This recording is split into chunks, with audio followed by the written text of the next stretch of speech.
Hey folks, it's 2025, but I've built more than ever in 2024, and I'm super excited to show it to you.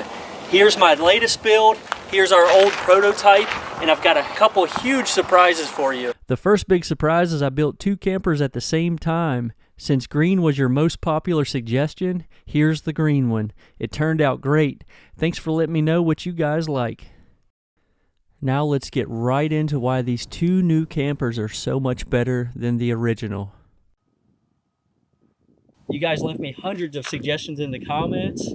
I took note, I listened, and I adapted. We got a larger trailer frame, we got larger wheels, it's heavier duty all around. We have better sealers. For these new campers, I procured a Caravan, K-A-R-A-V-A-N, 6x10 trailer. These trailers are great as they have removable side rails, 14-inch tires, have a built-in tongue jack, and are built with heavy-duty 2x3 steel tubing, and are made in America. Several things had to be removed to start building.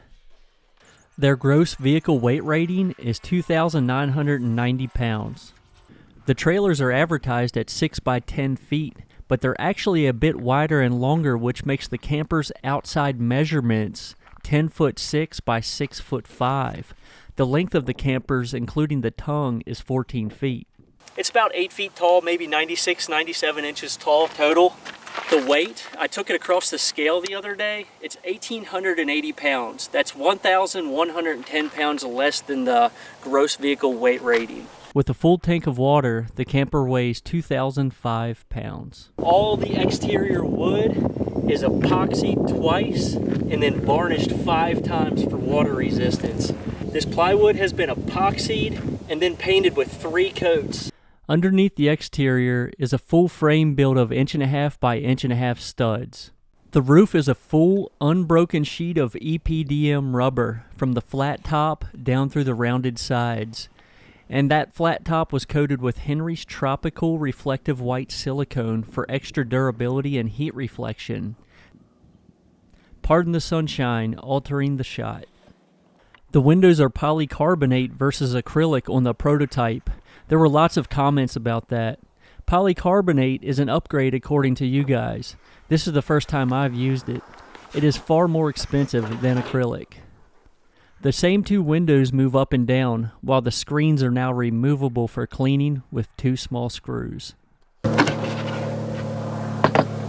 If you know my builds, I like to hide the ugly hardware to keep a more even exterior look. Under the front hood, the AC easily pulls out now on 65-pound rated drawer slides. The 30-amp plug is located here so as to not make another exterior hole, and the water fill is here, as the prototype had the water fill inside the camper at the tank. Our prototype was wired for 15 amps. In these close-ups, you can see the brush-style seal around the AC.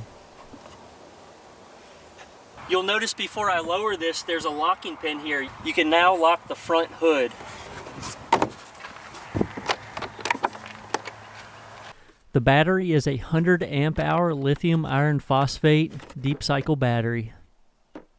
Here on the side is a power button, charge port that would work with solar panel wiring, and 2 USB ports.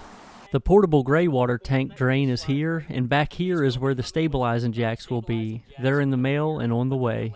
Just like the prototype, all 1x10s were tongue and groove first, and every little gap has a sealer in it.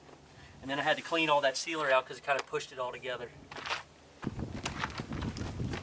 Got a porch light. Now let's check out the inside.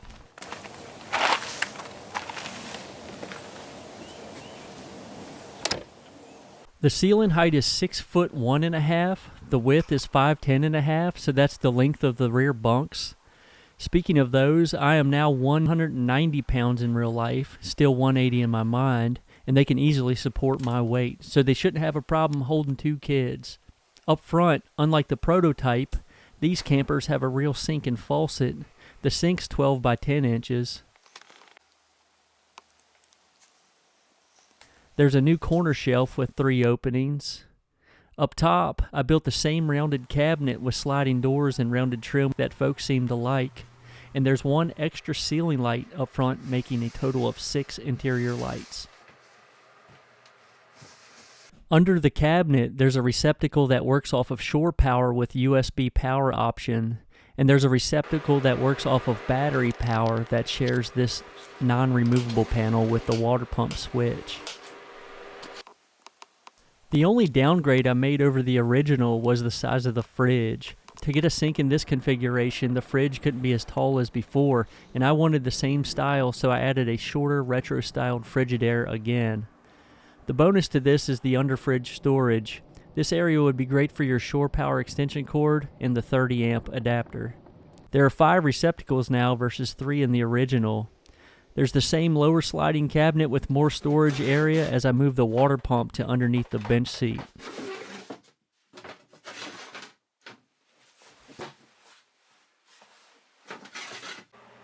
The far left cabinet is for the electrical panel and is easily accessed by pulling the cover off.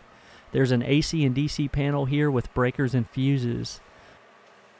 To the right of the AC is an access panel for the under-counter receptacle. I didn't install a sophisticated heating system. Instead, I've learned through winter building that one of these tiny heaters can easily keep 60 square feet warm in our mid-Atlantic climate. One of the days it was 13 degrees and this heater did just fine. I'd winter camp with it.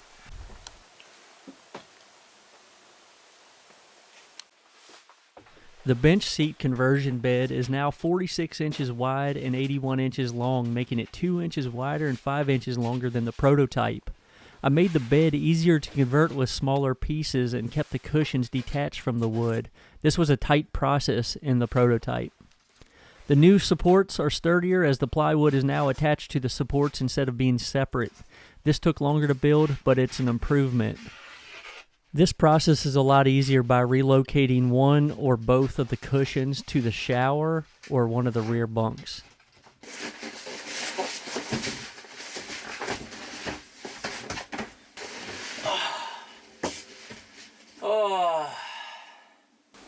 Here you can see how both beds kinda join to make one bed. Underneath the bench seat is the same 15-gallon water tank as the original. The water pump is mounted here, and the Renogy inverter is here. The water pump is covered by a splash guard, and the inverter is raised up about 7 inches off the floor so no pooling of water can get to it. When I ordered the inverters, I had no idea they were going to be so big. You can mount them in the rear underneath the bunk, but I hear it's better to keep them close to the battery. I originally planned to mount it under the lower bunk, but kept finding articles saying keep it close to the battery during my research. The rear bunks are still 30 inches wide, but the lower bunk has been raised to match the bench seat and to offer tons more storage. I say it can sleep 4 as my family of 4 easily sleep in the original, but 3 is fair too. I can understand that. There's an access door here, and the new 4-gallon electric hot water heater is under here too. It sits tight in a corner and unfortunately takes up a bit more space than I wanted with its height. I might have raised it, but then the bench seat and lower bunk wouldn't have been even.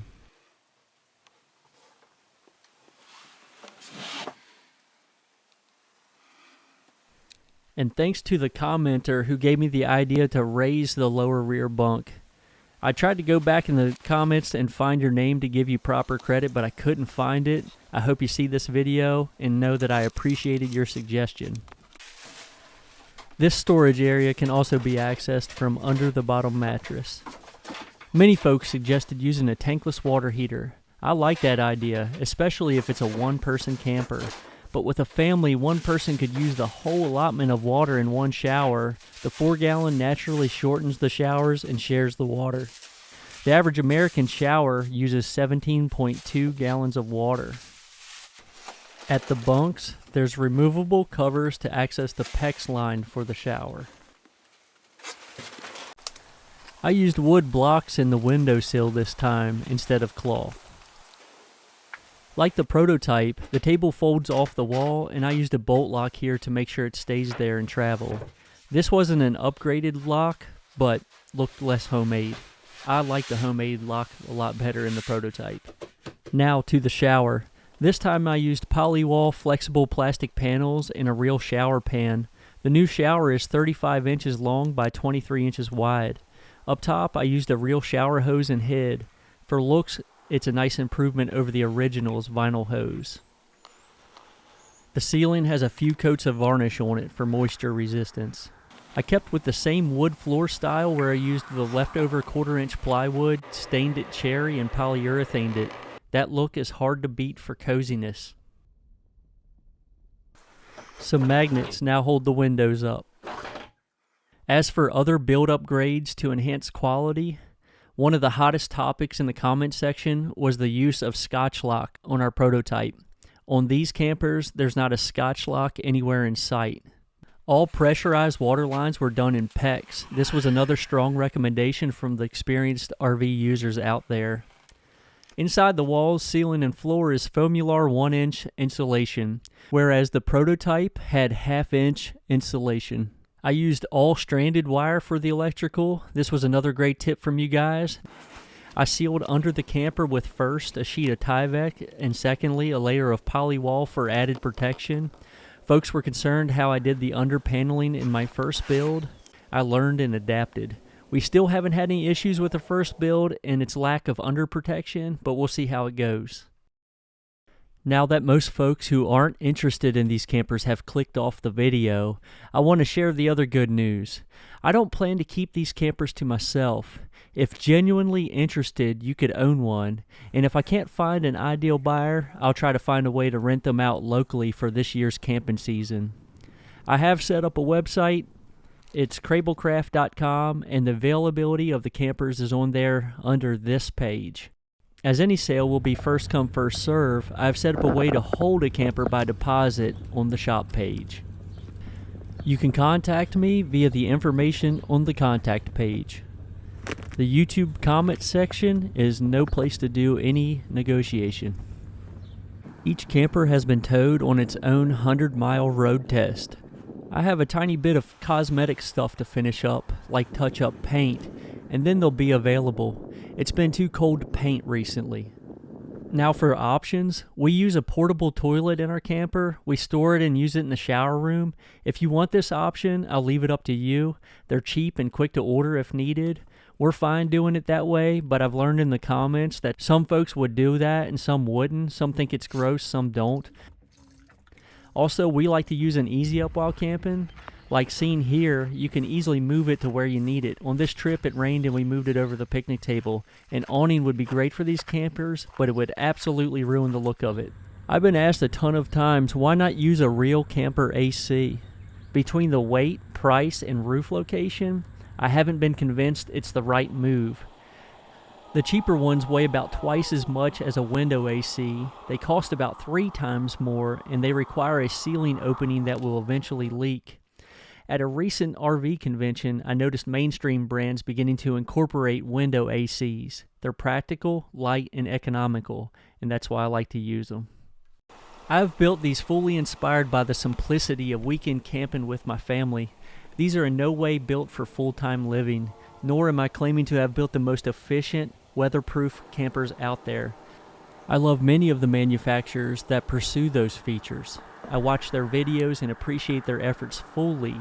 When at RV expos, I marvel at their accomplishments with childlike wonder. But call me crazy, I like the idea of taking the complicated out of camping. These aren't maintenance free. Sure, if you have a solid carport or other large structure to park them under, you could live in this, but I don't recommend it. A wooden camper needs a little extra care, just like a wooden deck does versus a Trex deck or a wood-sided house over a vinyl-sided house. Exterior wooden structures are anything but uncommon. It's how you take care of it that determines how long it will last. From fences to barns to boats. If you neglect them, you'll get those results. If you maintain them, you'll get matching results. Our prototype lives under a carport and is doing just fine. With that, it is recommended from the directions printed on the Total Boat varnish container that an annual coat or 2 should be applied. If you keep it in a garage and use it twice in 5 years, I don't believe you'll need to do that. If you keep it under a carport and use it regularly, put 2 coats of varnish on it a year. It's really easy and satisfying as it sharpens up the look. The whole thing can be cleaned then varnished in a couple hours. I've done it 10 times now, so I've learned. The right kind of owner for one of these will keep it under some sort of permanent roof when not using it. A tarp really isn't adequate. The most ideal owner has a garage with enough space to store it. I will not sell one to someone who plans to live in it or doesn't plan to cover it when not using it. We have a 1968 Trotwood Ranger, fully aluminum sided, sitting out in the yard, and I'm not worried about it at all. These campers aren't like that. Wood just can't do what aluminum can. I wish it could. Once again, our website is krabalcraft.com. You can contact me via our website. If you're interested in purchasing one, you'll have to know a couple things first. These are custom built, and that's how insurance companies look at them. There's not much I can do about that. They don't want to insure things like this regardless of its features. I've talked to them until I was blue in the face, and they don't care. And the one insurance company I could find wants so much money that there's nothing left and not worth the effort. So owning one is risky. For me, I drive cautiously and always check my mirrors. I inspect them after I drive, and I actually look forward to the maintenance. Another thing to understand is that these are not cheap. You'll probably find the price uncomfortably high, as 4 months of full-time labor per camper is simply expensive. The price is on the website. I'm not offering to build radically different style campers. The time and labor expense goes way up when building something new. But I would build you a similar one with minor alternatives that we can discuss. To start the process, visit the website, make a deposit to hold your position in the queue, and email me via the contact page with your idea. Keep in mind, a smaller camper than this still could take 3 months, and a larger one could take up to 6 months or more. There's a ton of work to make something like this come to life from scratch. Labor is expensive. At the place where I get my car inspected, there's a sign that says labor, $81 an hour. I'm not going to charge that, but I'm not going to build for minimum wage either.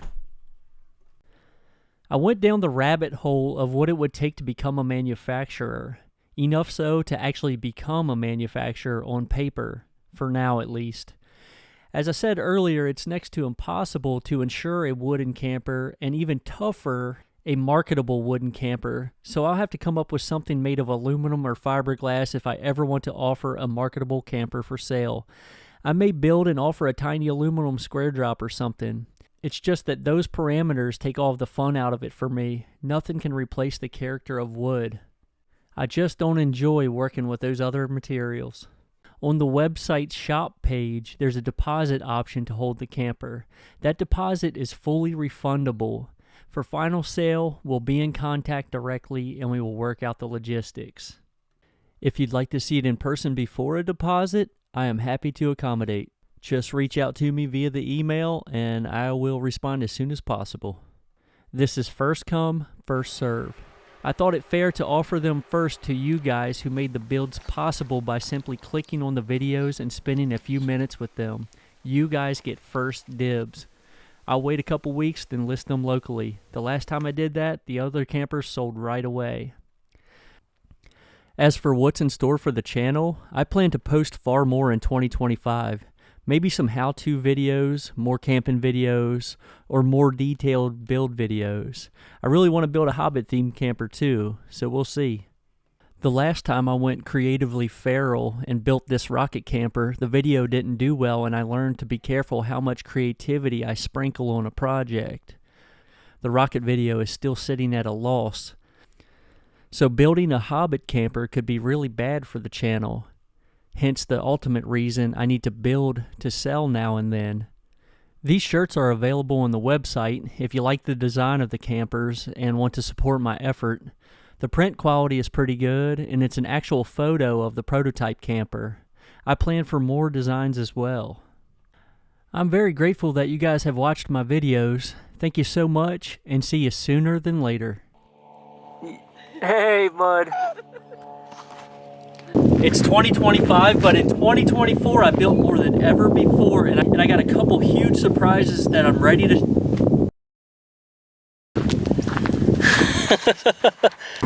It's 2025, but in 2024 I built more than ever before, and